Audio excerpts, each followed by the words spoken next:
I went to law school because I didn't want to lose that connection with people.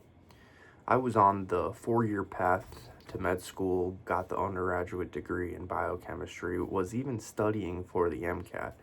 When I had some moments of reflection and had some extra free time to think about and reflect on all those shadowing opportunities that I had. I shadowed primary care doctors, I shadowed orthopedic surgeons, I shadowed cancer surgeons, and one particular incident stood out to me. I was shadowing that cancer surgeon and we were going all over the ward, and I probably saw 6, 8 surgeries that day, but one in particular stood out to me when the surgeon was dealing with stage 4 cervical cancer with this woman. And that's a funny story for another day.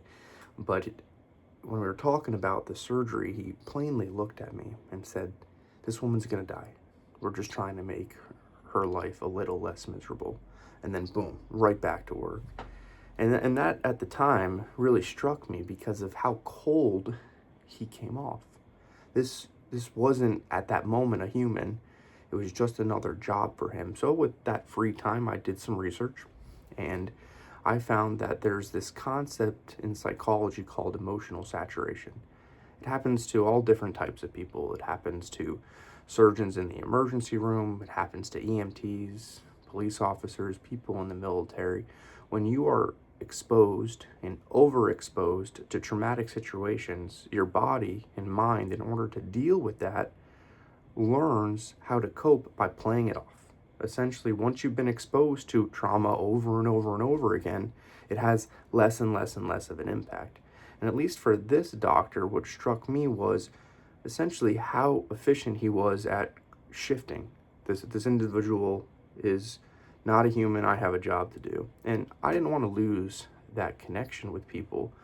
And so I thought, if I'm going to be an attorney, all I'm going to be doing is reading and writing. There's very little possibility for me to lose that connection with people. So I went to law school.